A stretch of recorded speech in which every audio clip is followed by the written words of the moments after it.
Good morning, and thank you for coming. I'm Gail O'Neill, the Director of the Sangamon County Department of Public Health and the Menard County Department of Public Health. I was thinking I wanted to thank you all for coming and to certainly thank all of our staff. We've been talking about what we've been through in the last 3 years, and one of the things that kind of came as a theme and we wanted to share, and timing was perfect because we unveiled our Stronger Together t-shirts, and you'll see that on all our staff today. We've been through a trauma, a challenge. I believe we've done what public health does, and a lot of the healthcare providers, we've stepped up and made it through with our community pretty much intact. And we look forward, not really, but look forward to the next challenge that we face, and we'll make it any better. This room has been a shot room, a vaccination clinic, a emergency operating center, a daily briefing center. I was trying to think everything's been in the last 3 years. Emergency call center. It's just been everything, and we're glad to be able to have people back in and to celebrate this day with you. So I certainly thank all the staff. We couldn't have been better blessed than with the county board that we have and the Board of Health that gave us all kinds of support, anything we needed and things we didn't know we needed from the beginning. So especially one as a media person and a statistician, things we generally don't have. So we appreciate that and the dedication of our staff. And it's my pleasure to introduce Governor Pritzker. Thank you very much. Thank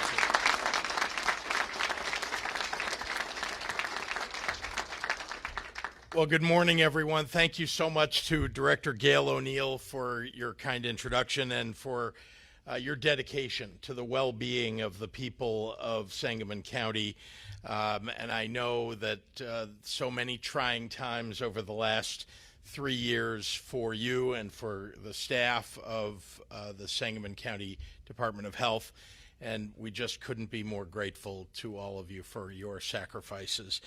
I'm honored to be joined today by, well, you can see a few people behind me, but I especially want to recognize our Lieutenant Governor, Juliana Stratton, the Illinois Department of Public Health Director, Dr. Samir Vora, our National Guard Adjutant General, Rich Neely, our HFS Director, Teresa Eagleson, the House Speaker, Chris Welch, Senate President Don Harmon, Senator Doris Turner, Senator Karina Villa, Representative Sue Scherer, Representative Bob Morgan, HSHS St. John's College of Nursing Chancellor Dr. Charlene Aaron, Memorial Health Senior Vice President and Chief Physician Executive Dr. Raj Govindaya, and other healthcare partners that have joined us from hospitals and local health departments.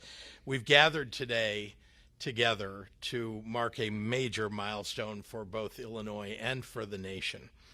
38 months ago, around the world, we watched hundreds of thousands of people become sick from a novel coronavirus, and dozens of deaths turned into thousands, dozens of illnesses turned into thousands of deaths, and Illinois was just at the beginning of seeing dozens of cases and not yet any fatalities at the beginning.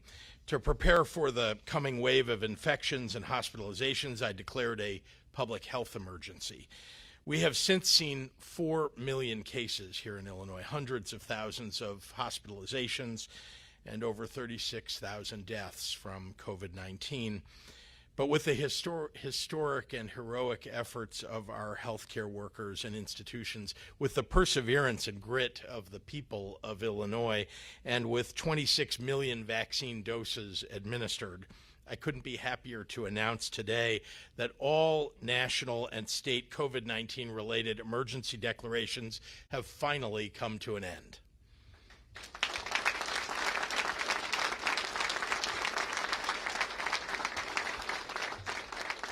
Nearly all state mitigations and restrictions ended really more than a year ago, but the lasting impacts of the virus did not.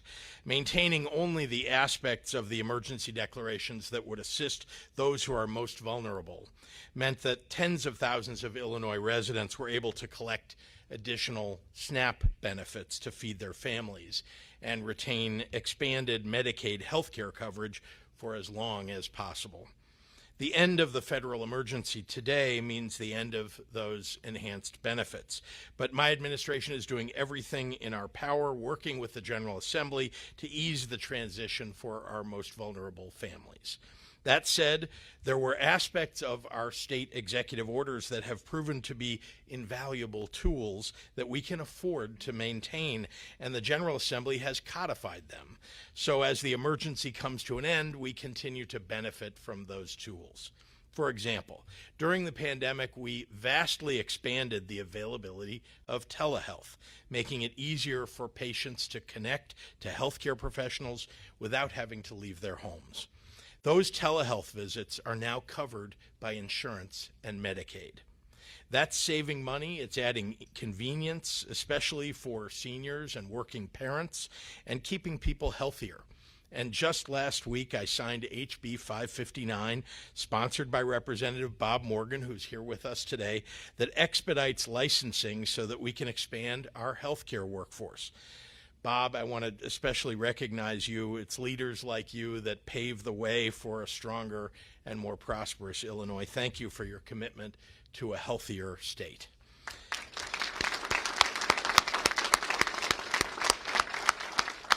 Now, before I speak to the heroes who made today possible, I want to take a moment to look back at where we've been and what we accomplished together.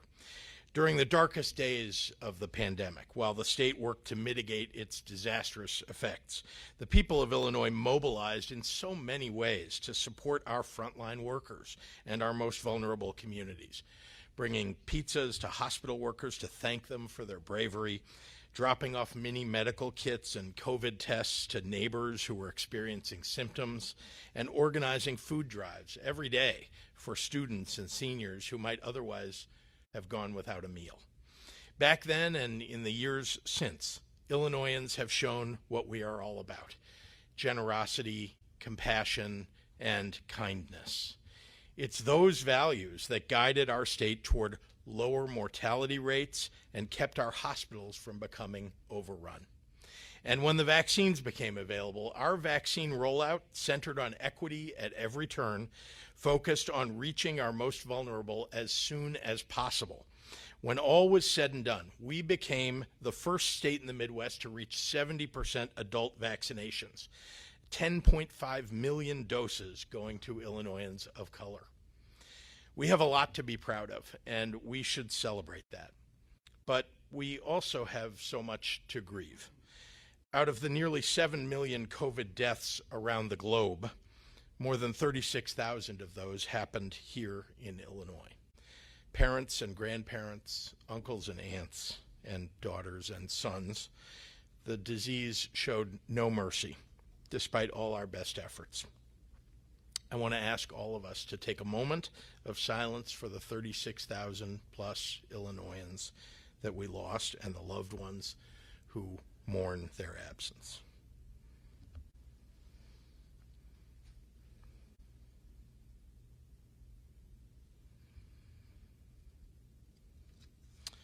May their memories be a blessing. Although today marks the official end of our state's emergency declarations, we are taking this moment to ensure that we learn lessons from the pandemic experience so that we can prepare for the future and save lives in the years ahead. That's why I've proposed funding to upgrade our Department of Public Health's National Electronic Disease Surveillance System. That includes technology and additional staff to help monitor disease transmission and sound the alarm to continually identify and project the potential impact of new and emerging diseases on the horizon. I've ordered the Illinois Emergency Management Agency to monitor and maintain an adequate stockpile of supplies for our state, including personal protective equipment. IDPH and IEMA are regularly updating preparedness plans for possible future health emergencies, and we have made significant investments in healthcare services, including especially behavioral and mental health services. COVID reminded us that we can't predict the future, but we can prepare for it. And that's exactly what we are doing, because it's what Illinois families and our healthcare heroes deserve. With me today is Dr. Raj Govindaya, one of Illinois' 540,000 healthcare workers who put their own health at risk to save others. For sometimes months on end, our healthcare heroes had to keep their distance from their spouses, their parents, and their children to avoid infecting their families. They worked double and even triple shifts to handle the influx of critically ill patients coming their way. They kept Illinois' hospitals open when other states' health systems were overwhelmed. And in the throes of exhaustion and burnout and trauma, our doctors and nurses and so many other healthcare and hospital staff held patients' hands and comforted them to make sure that they knew they weren't alone, even in their final moments. Most of us cannot even begin to imagine the sacrifices that our healthcare heroes have made these last 3 years. We owe them our everlasting respect and gratitude, and so many of us owe them our lives. So today, I am humbled and proud to declare May 11th as Illinois' Public Health and Healthcare Hero Day in honor of the extraordinary sacrifice and commitment to the people of Illinois.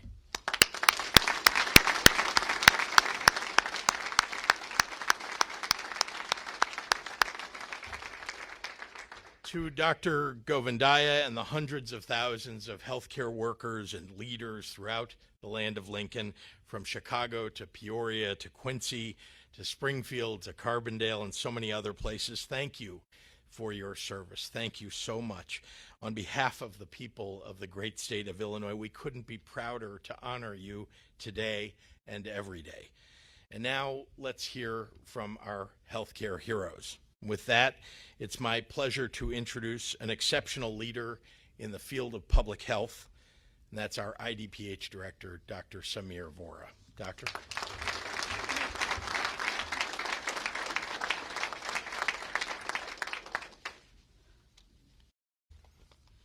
Well, I'm honored to be here today at the Sangamon County Public Health Department with Gail O'Neill to celebrate Public Health and Healthcare Hero Day and acknowledge the end of the COVID-19 public health emergency and statewide disaster declaration.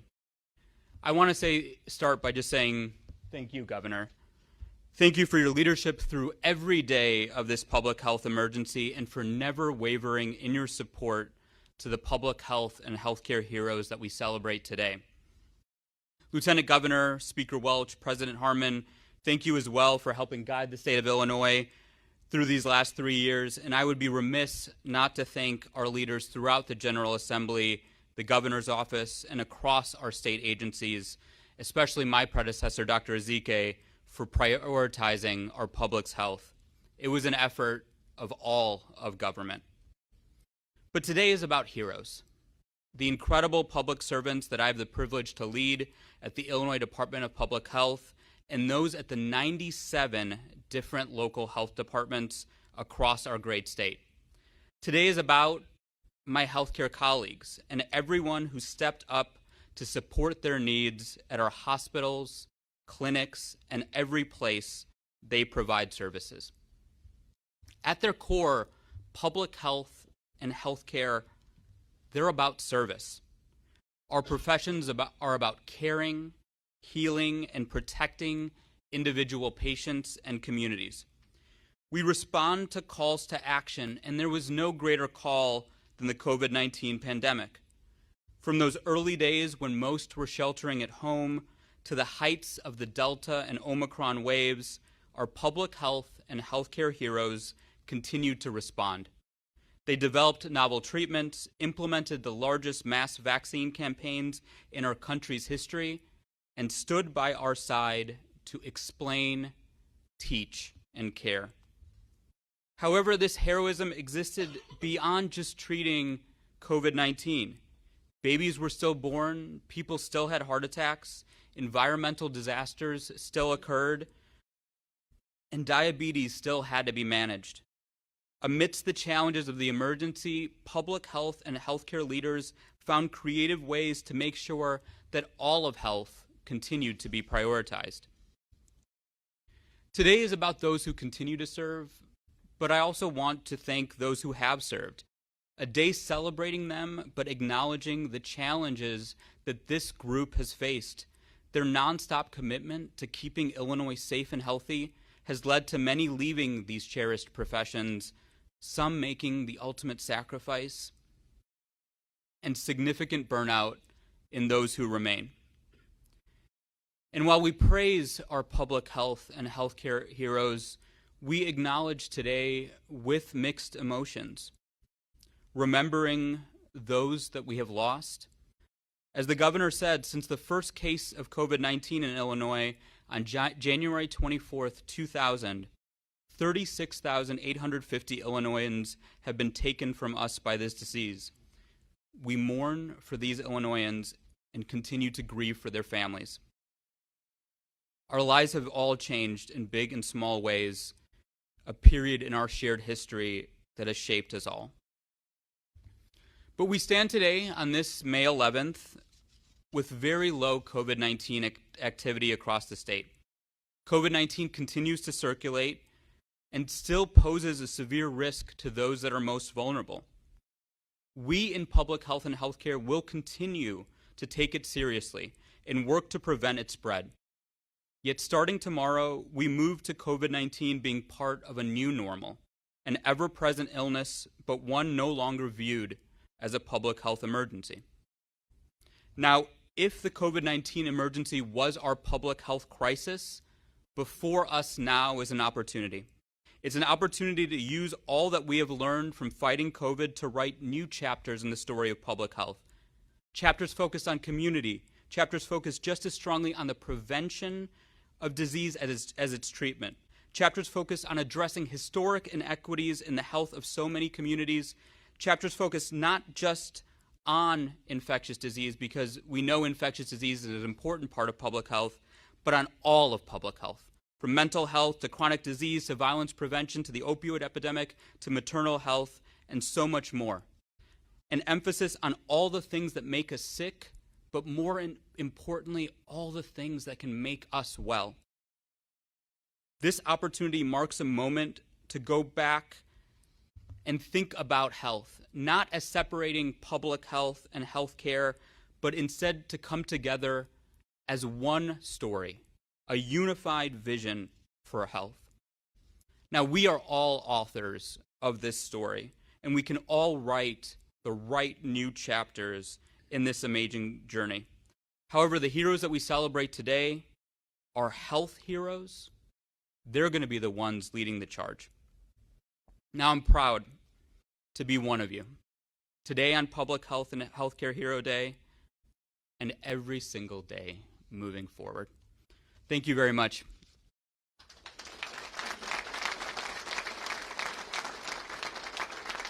Now, my great honor to introduce an incredible leader of our state, Lieutenant Governor Juliana Stratton. Good morning, everyone. I am Lieutenant Governor Juliana Stratton, and I use she, her pronouns. Thank you, Dr. Vora, for that warm introduction, and for all you and your team at the Department of Public Health do for the health and wellness of Illinoisans. And to all of the leaders here with us today, thank you for being here. I want to thank Director Gail O'Neill and the staff of the Sangamon County Health Department who work to support the communities right here in this region so they can be safe and healthy. You know, when our nation and our world was thrown into crisis by the COVID-19 pandemic, we didn't have a playbook, but we knew the people of our state needed decisive, steadfast action. So if we can just take a moment to thank Governor Pritzker for his bold leadership during a time of unprecedented uncertainty. Thank you, Governor, for your leadership.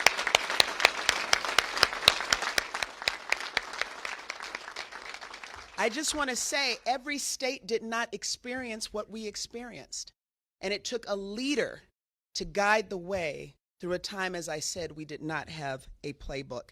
And I also want to thank Speaker Welch, President Harmon, and our partners in the General Assembly here today who recognize the critical role our health care professionals play in all our lives. And to our healthcare heroes, Heroes like Dr. Raj Govindaya and Director Polly Hohenberry, the heroes who work in our state's community hospitals, in the center of healthcare deserts where they are often the only lifeline for some of our most vulnerable residents. In urban, suburban, and rural areas, we thank you. We see you, and we honor you. You are all heroes. As we emerge from the COVID-19 emergency and look at the journey we have taken to get to this moment, it's hard to overstate just how much hope you inspired during one of our state's darkest moments. Illinois was a leader in COVID-19 mitigations, and it was our healthcare workers who led the way forward every day in emergency rooms, doctors' offices, clinics, and hospital wards. We were among the first states to test in senior care facilities, one of the first to have mobile testing units, one of the first to issue a mask mandate, and one of the first to give 1 million tests. And as we worked to respond to the COVID-19 emergency, you were on the ground, providing not only care, but comfort. You stood by patients' sides, you consoled families, you shared your heart as much as you did your skills and expertise.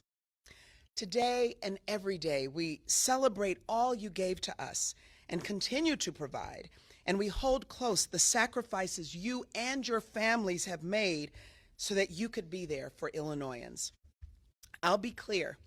We're at a turning point now that the public health emergency declaration has come to an end, but we will never forget the immense cost this pandemic has had on our communities. We will remember the over 36,000 lives lost in Illinois and the thousands more who carry the grief and trauma caused by this pandemic. And we cherish their legacies by continuing our mission of working toward equitable public health measures for all, and by always standing with our healthcare heroes.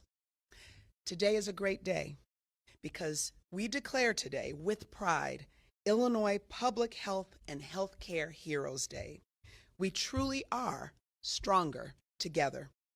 Thank you, and now it's my pleasure to pass it over to Dr. Raj Govindaya. Doctor?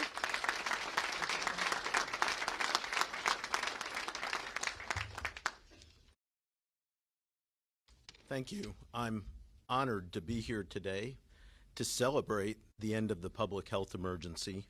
Thank you, Governor Pritzker, Lieutenant Governor Stratton, Dr. Vora, and many others who have made this event possible. For us here in Central Illinois, in Sangamon County, the day the pandemic became real was March 14th, 2020. I vividly remember that day. It was a Saturday. We've been working all day, and we had a press conference at Springfield Memorial Hospital. We weren't alone, though. We were joined by every healthcare organization in our community. Gail, you and I were on stage together. Actually, Dr. Miller, you and I were on stage as well. And we announced that we had our first patient with COVID-19 in our community. And when we really think back about that day, there was so much we did not know. It's strange. We were in that room, just like we are today, without masks. The governor's stay-at-home order started the very next day. The world changed like that. And as we're having this press conference, across the street, in our ICU, we have a patient fighting for their life. And we have healthcare workers wondering, how do I take care of this person? I have no treatments.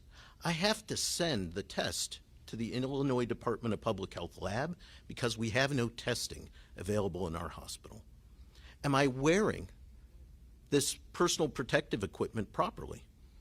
Now it's old hat, right? They can put it on and take it off in 20 seconds. But at that day, they were worried, how do I do that? They were scared. What happens if I get exposed? What happens if I get sick? Can I go home tonight and hug my child and sleep in the same bed as my spouse?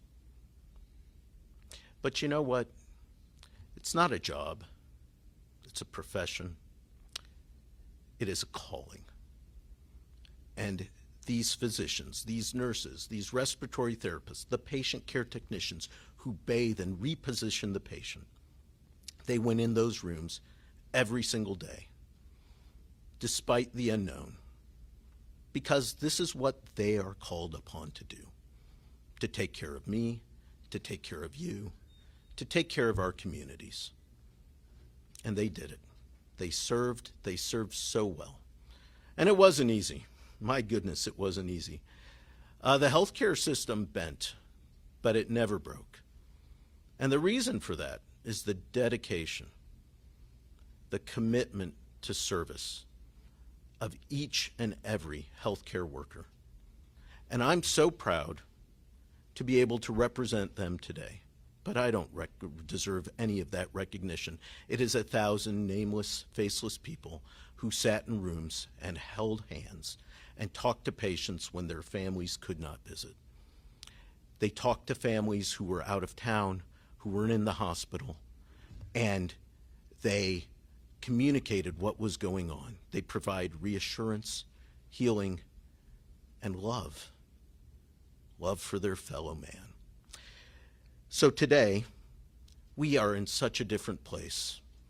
The work of government, public health, researchers, physicians, pharmacists, and others, we now know how to prevent COVID through vaccination, treat it through wonderful therapies, and we are now at a completely different place of this pandemic. But we cannot forget those who perished, and we cannot forget those who stepped forward to serve our communities and our state and our country. And those are the heroes today. And while it's a privilege to speak on behalf of them, I ask that you celebrate all of the individuals who are not in this room, who are working today, right now, taking care of people in the emergency room who have strokes or heart attacks, or in the ICU, or in their doctor's office, or in a public health clinic getting vaccinations for their young children. Those are the true heroes today. And it's my pleasure to introduce Polly Hohenberg. And it's truly an honor as a physician to introduce a nurse, because without the work between the two groups, we could not be here today.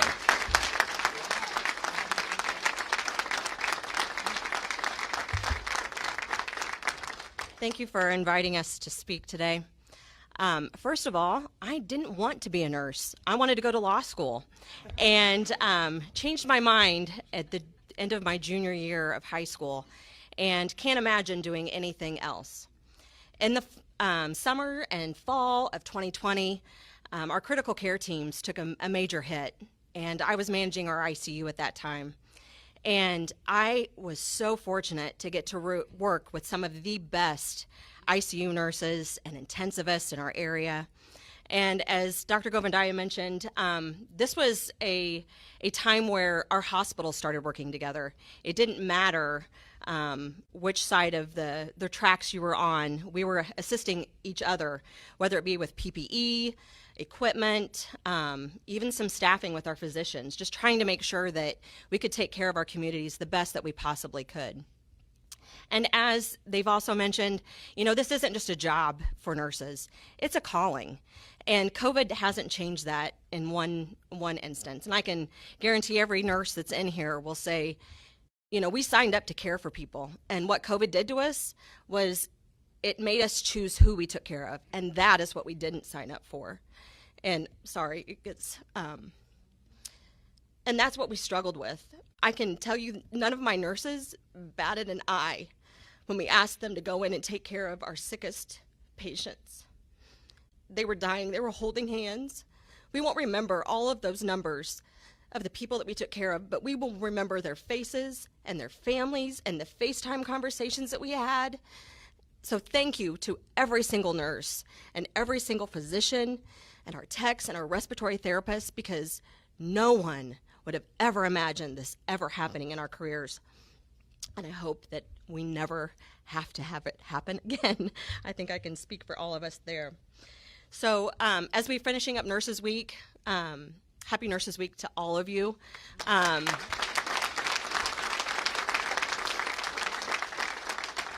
They're so important in our communities and our hospitals and our public health and our clinics.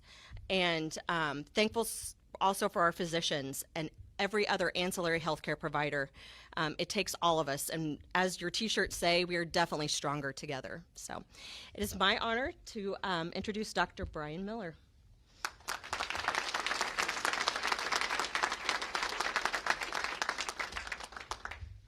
Well, you know, when things are easy, it's easy. We don't train to do things that are easy. We train to do things that are hard. So 95% of the time, things are easy. Right, Raj?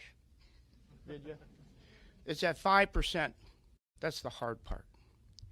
So when you have a big job to do, you don't want to be and you don't need to be the smartest person in the room. But you need to be smart enough to know who is. Okay? So when this unprecedented event from a very highly suspect entity was dropped in our laps, we fortunately here in this town were a little bit ahead of the curve. We noticed this in December of 2019. And at that point, I notified Andy, I notified Brian, I notified Gail. I said, there's something weird here. Dust the books off. We have a problem. And so they did that. And so by February, we had our infrastructure set. We were ready for what might be coming. And then in mid-March, it hit. But we were ready, and we had our response team available. We were ready to go where the battle was. You know, we had a rapid, directed, concerned action. There's a Latin term for that, as opposed to an undirected, worried action. You can worry all you want. It doesn't matter. You need to know what you're going to do. So Andy and Brian had the staff. They said, you know, charge for where you hear the battle, and that's where we went. So we put together a team, and fortunately, this town has some specialists that they can go nose to nose and toes to toes with the best in the country, if not the world. You know, we have Vidya Sandarishan, we had Don Graham. They were my two bulwarks that we met in many hours every day for 8 months. And things shifted on the ground at a moment's notice, on an hour's notice, on a day's notice. You know, and between us, all of us, there were many nights and weeks and months where, you know, he didn't sleep. And when I mean he didn't sleep, you did not sleep. You would go a week and maybe have 10 hours of sleep in a week. But you had to do it. That's just the way it was. The goal was to protect the medical infrastructure, to respond to the illnesses and take care of the people and save the people that we could save.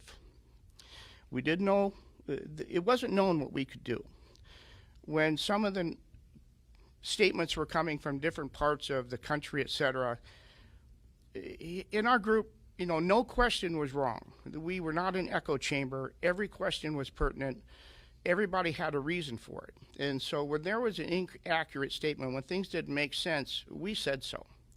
And so because we were ahead of the curve, because we knew what they think we were doing, we had the 5 pillars in the county. We had Memorial, we had Saints with Prairie, we had SIU, we had the Springfield Clinic, and then we had, of course, our department. And with that, we were able to structure this and respond, protect our system, and it got a little scary sometimes. As you know, we were down to, I think at one point, 1 ventilator in town. 1. That was it. But we made it through. But we were able to service not only our community, surrounding communities. We were taking patients from Chicago, taking patients from Cairo, taking patients from Oklahoma. Many states came here because we structured it and protected the system. And we're able to do that because we constantly looked at the problem. And again, no question was wrong, and we did not work in a bubble. We did not work in an echo chamber. So, with that, it's over. All right? It's here.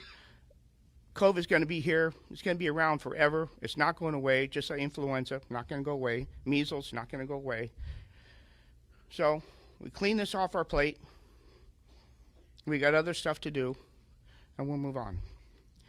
So, with that, my good friend, oh, I forgot to mention all my Northwestern colleagues. I think we're well represented here on the stage. My good friend, she's been on my county board committee for years, and we talk frequently. Senator Doris Turner.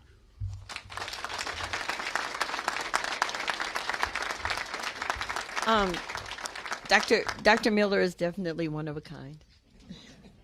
So I am excited and pleased to join you today to mark this momentous milestone in our history. You know, I was able to view this pandemic through a unique lens. When it all began, I was a member of the Springfield City Council, so I saw it from a municipal perspective and what we were trying to do to keep our communities safe. And then as a member of the Sangamon County Board of Health and that, you know, a little bit higher perspective. And then I came to the Illinois General Assembly. And I will tell you that the constant that ran through all of that was the steadfast, unwavering leadership of our governor, Governor Pritzker, who, despite all of the naysayers and all of the noise in his ear and in his face most often, he never wavered in what he knew was the best thing to do to keep our state safe. And actually, Illinois became a leader in this nation on how to, respond to the pandemic. And I cannot thank you enough for that. And then I also want to acknowledge, my leader in the General Assembly, President Harmon and Speaker Welch, who worked with him as part of that statewide leadership team. And if it were not for all three of those voices coming together and doing what they needed to do in a unified effort, things could have been very different. So I definitely owe all of them a great deal of gratitude. I know that there's an African proverb, it takes a village, and people repeat that often. Sometimes when you see something happening, you're like, ooh, it takes a village, they need to do something a little different. But I will tell you, in this instance, it truly did take a village to keep our communities safe. And I know that we are here today to acknowledge and celebrate our public health heroes, and they deserve all of that credit. They deserve all of the accolades that they are receiving. But I do want to acknowledge the fact that there were so many other entities that came together to provide that cohesive message and to bring our communities together. You know, I have to acknowledge those community-based organizations that were helping to get the message out, to get people to understand what was happening and what they needed to do. Those other, entities like the Divine Nine sororities and fraternities, that often that public health message was not resonating with every part of our community, and they really put themselves in a place, in a space where they could get that message to individuals, where they could understand it and they could make it so that it was important to them and they understood why they should be doing certain protocols. So there were, and our faith-based organizations and entities and so many others. But we all came together as a village, and we saw what we can do when that happens. And what I would say as I take my seat and invite my colleague Representative Morgan to the podium is that we need to keep that same energy, because even though we're moving past this pandemic, there are going to be other things that are going to come that are going to attack us individually and collectively. But we see what we can do when we work together. And so, no matter what may come, as long as we keep that same energy, we keep that same cohesiveness, and we keep all of those collaborators together, no matter what comes, we will prevail. Thank you.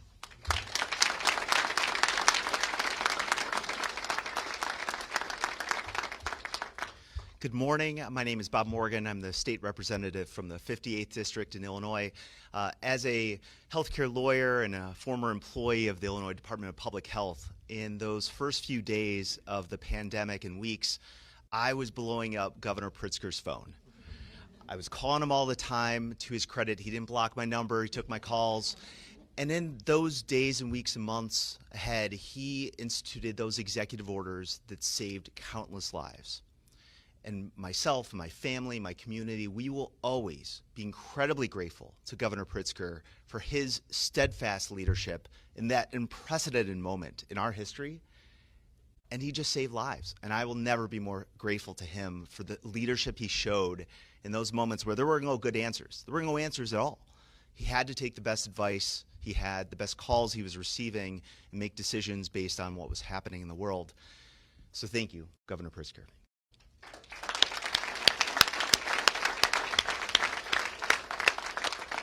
Just don't block my number. The state legislature also stepped up. Under extraordinary leadership of President Harmon and Speaker Welch and many others, we took those executive orders and those changes in state law and we put them permanently into law to make sure that the lessons we learned, the things that we saw that were working, that were improving healthcare outcomes, that were saving lives, that those would continue. The governor talked about a number of those. We require now that telehealth will be a required part of insurance forevermore. And despite opposition, it includes mental health. We did that in the legislature. The legislature decided that with the resources we had coming to us from the federal government, we were going to use that to focus and prioritize the communities most hardly and most difficultly struggling with COVID, those that were impacted the most by the pandemic. We chose to do that with the resources that we had under this great leadership behind me. We decided with this bill that the governor just signed last week, the Healthcare Workforce Reinforcement Act. Not only do we help and support the temporary workers in Illinois, these nurses and doctors who are struggling to continue just to this moment, make sure that we're protecting those that are coming into our hospitals and our doctors' offices.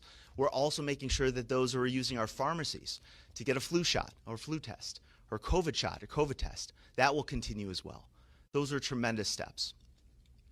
But as I stand here today, I'm just incredibly grateful to the healthcare workers behind me and those that are not here, because I will never forget the images and the videos and the stories that we all saw and heard about nurses and doctors who were reusing PPE, those who had to spend months in a hotel away from their family because they were so concerned about bringing COVID home, those who were making masks to share with other healthcare professionals because we were out of masks. And so in honor of those who have passed and those who suffered, who are still with us from COVID, it's incumbent on us in the legislature to continue to move forward, to make sure those who are added under Medicaid stay on Medicaid, to make sure we rebuild our public health workforce and infrastructure. So the work lies ahead. So again, I'm incredibly grateful to all the people standing behind me, and it's a true honor to introduce somebody. The next time there's a pandemic, I'm bringing him into the bunker with me, Speaker Emanuel Chris Welch.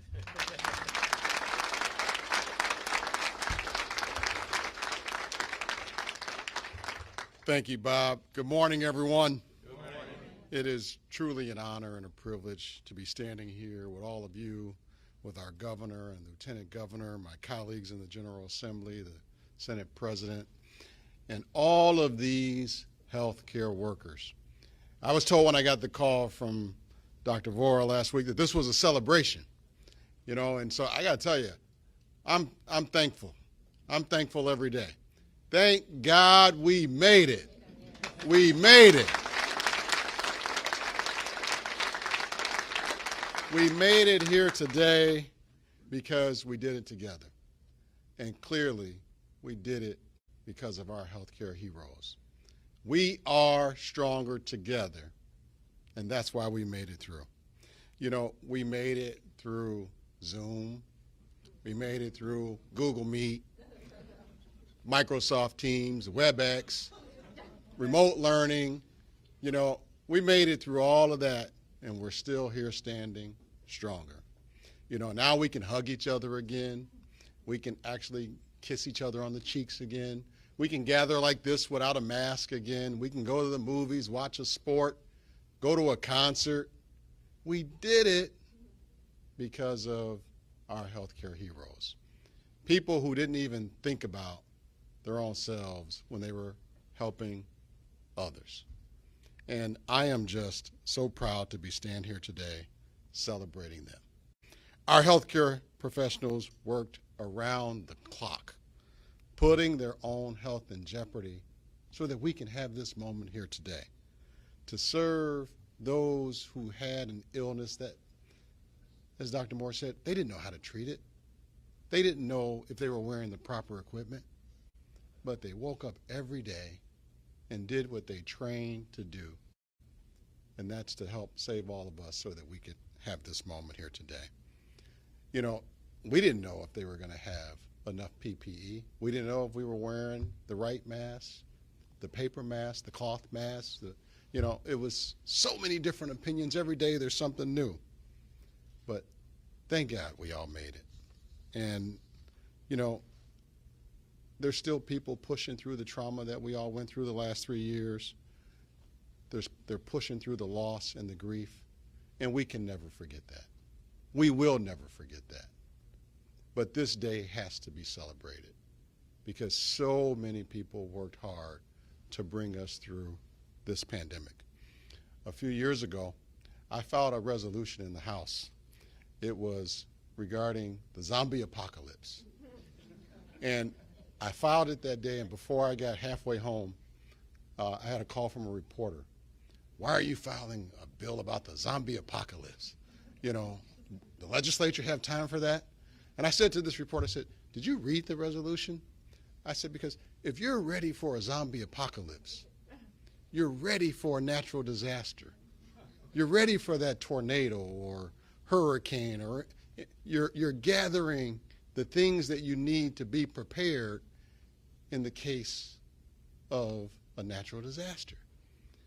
That was long before we ever heard of this thing called COVID or the novel coronavirus. And I bet if I filed that resolution now, everyone would say, we got to be prepared for the next COVID, for the next pandemic. Because, Lord, if we can live through what we just lived through the last 3 years, we can live through a zombie apocalypse because of our healthcare heroes. They're the ones who made it happen. And so can we give them another round of applause, please?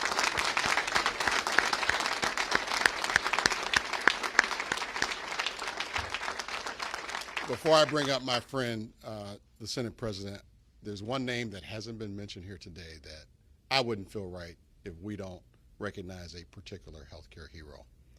And standing with Governor Pritzker and the Lieutenant Governor every single day, a voice that we came to hear from, a voice that comforted us day after day, was Dr. Ezike. We have to recognize her. And if she's watching this, thank you, Dr. Ezike.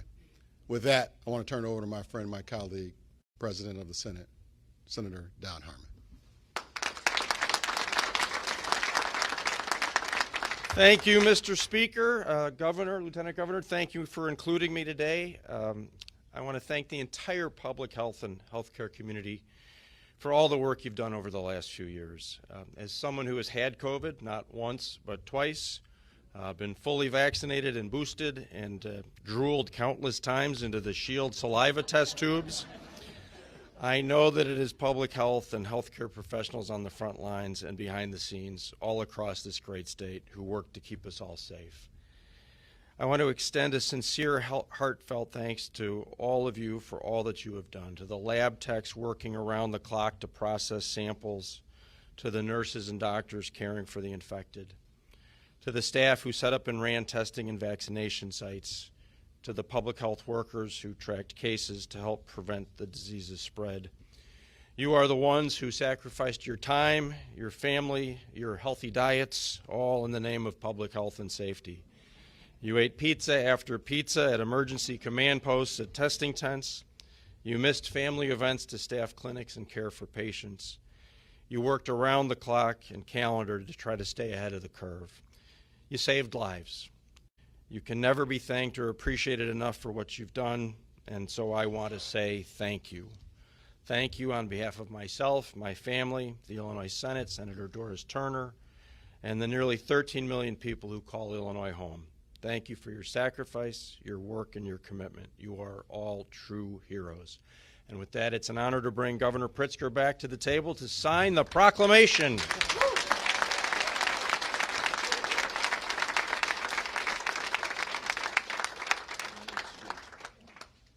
of our healthcare heroes up. You should go right up next to him. Get right up close.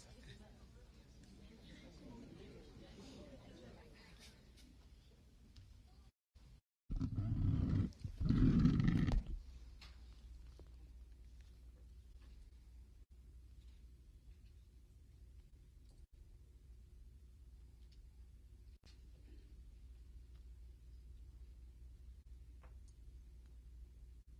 never going to be able to sign my name as a normal person. I'll have to do it in pieces.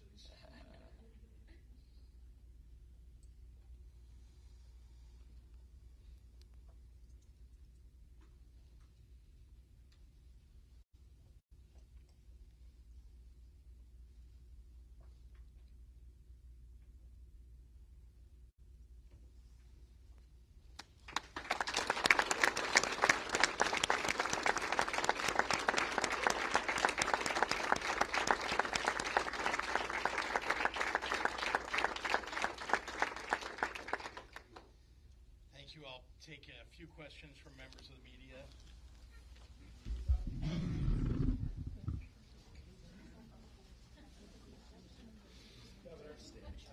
Jeremy. Yesterday, when I had asked you a question about what you plan on doing in your budget proposal about the $1.1 billion budget hole regarding the Medicare style program for non-citizens, you had said that it's basically up to the General Assembly, and you had indicated that you had hoped that they consider some of the options that you had presented to them so that they could fit into the budget.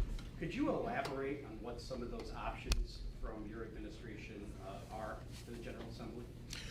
Well, as you know, it's a program that's different than Medicaid and different than regular private insurance.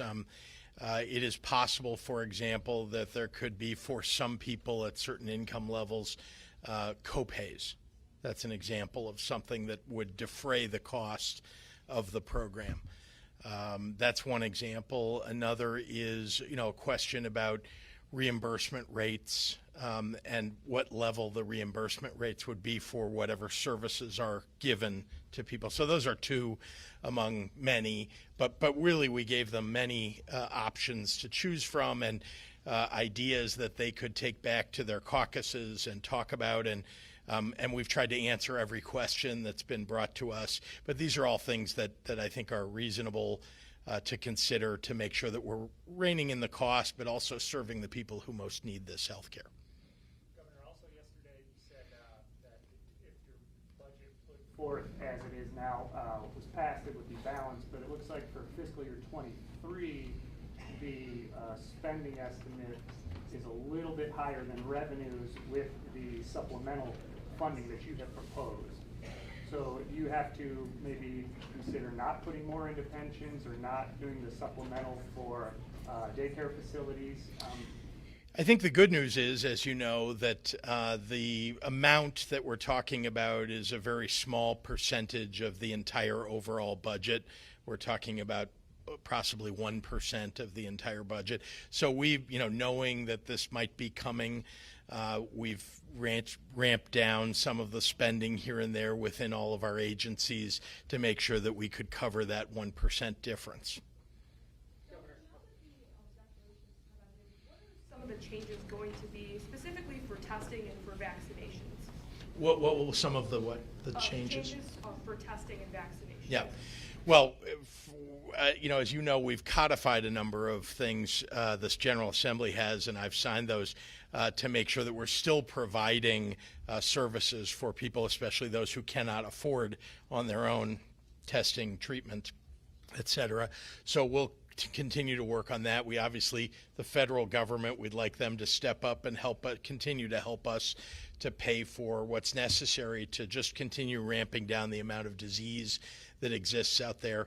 But we're going to continue to care for people. We're going to continue to make sure that we're getting those vaccines and treatments into communities that otherwise wouldn't have healthcare facilities available to them. We'll do everything in our power to make sure that COVID-19 is not the cause of greater disease or greater healthcare problems for especially those in communities that are often left out and left behind. Governor, I wonder Yeah. if you can kind of reflect a little bit. 3 years ago, COVID-19 happened. You're doing the daily press conferences. Like you said, millions get sick, tens of thousands die. What does it mean to be here at this point, at this time of day? To finally sign the end of the public health emergency. Just what does it mean for you personally to be here this day?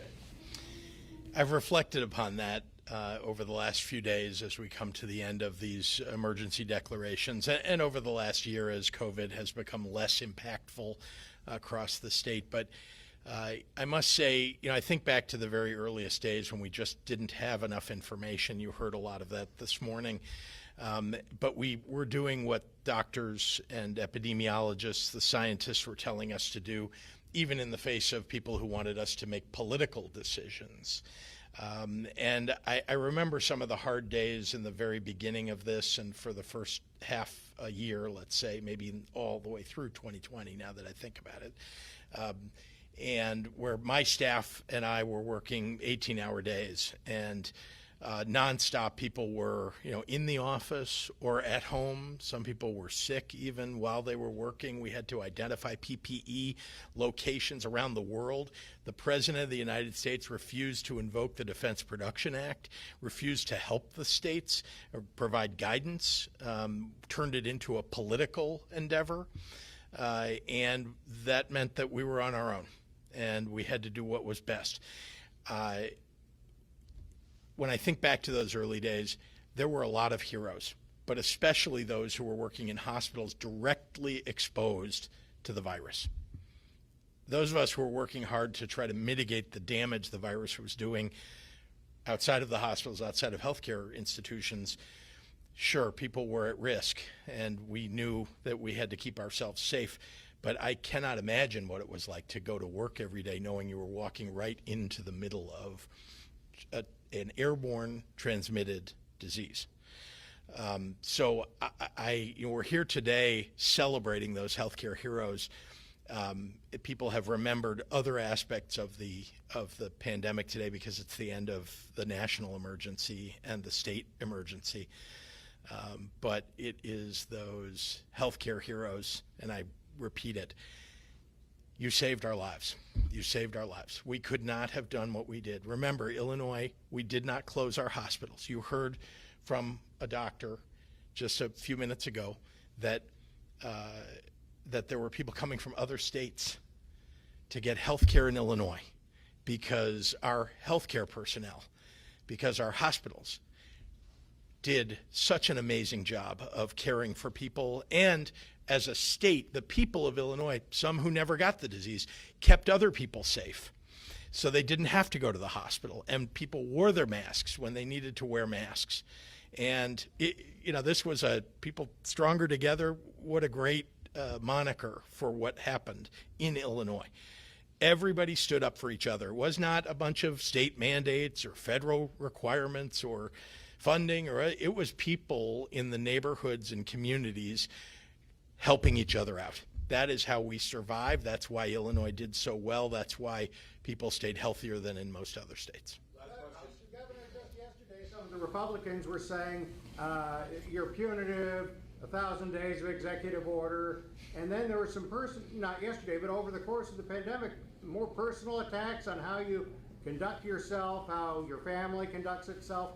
How much of this goes with the territory, and how much of this is just over the line? I think these are reverberations. I guess it would be a little bit of a forgiving statement I'm about to make. These are reverberations of what occurred in 2020 under the previous president of the United States. People are still hanging on to this idea that we weren't all in this together, that somehow this wasn't a deadly pandemic. I think the 37,000 people who died are evidence that this was an awful pandemic, and the family members and the 1 million+ people in Illinois who still suffer from long COVID, who still suffer, who are disabled from it. So, you know, these are the folks who denied it. These are the folks who told people not to wear masks in 2020 and 2021. They just didn't think it was real. And guess what? More people died, frankly, in those areas of the state where leaders were not following mitigations or not encouraging people to do the right thing than did in other parts of the state. Thanks so much, everyone. Thank you.